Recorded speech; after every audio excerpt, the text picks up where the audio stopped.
In fact कुशल भी हमारे साथ है तैयार, थोड़ी और डिटेल्स के साथ कि एग्जैक्टली किस तरह के रहे हैं बिक्री के अनुमान, किस तरह के आंकड़े कल और परसों हमें ऑटो कंपनीज की तरफ से आते हुए दिखेंगे। कुशल बताइए क्या अनुमान लगा रहा है बाजार?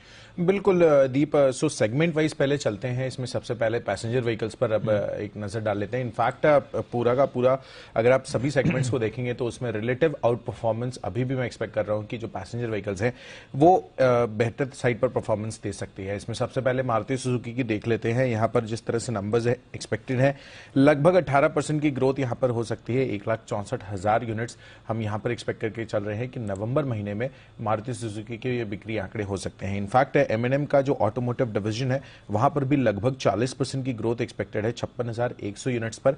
और टाटा मोटर्स के जो डोमेस्टिक पैसेंजर व्हीकल्स बिजनेस है वहां पर भी करीबन 20% की ग्रोथ है। तो आउट परफॉर्मेंस यहां पर क्लियर कट M&M की तरफ से आती हुई नजर आ सकती है इस महीने में। इनफैक्ट टू व्हीलर्स की अभी हम बात कर रहे थे तो टू व्हीलर स्पेस में हीरो मोटोकॉर्प लगभग 14% की ग्रोथ के साथ 4 लाख यूनिट्स पर अपने नंबर्स पोस्ट कर सकता है। वहीं दूसरी तरफ जैसे कि सर बता रहे थे कि यहां पर जो टू व्हीलर स्पेस है यहां पर एक्सपोर्ट्स पर इंपैक्ट आता हुआ दिखा है और करीबन 50% इनका एक्सपोर्ट से रेवेन्यू आता है।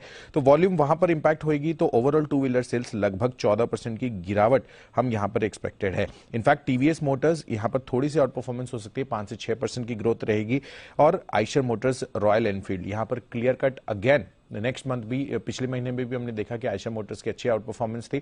इस बारी भी यही एक्सपेक्टेड है कि 36% की ग्रोथ रॉयल एनफील्ड की ग्रोथ दिखा सकते हैं। जहां तक कमर्शियल व्हीकल्स की बात है, Ashok Leyland clear cut out performer रह सकता है। 14,000 यूनिट्स यहां पर एक्सपेक्टेड है इस बारी आने की। 34% की ग्रोथ पिछले साल के मुकाबले। वीसीवी आइशर का वहां पर 9% की ग्रोथ हम एक्सपेक्ट कर रहे हैं। सीवी कारोबार जो टाटा मोटर्स का है वो ऑलमोस्ट फ्लैट से स्लाइटली नेगेटिव रह सकता है।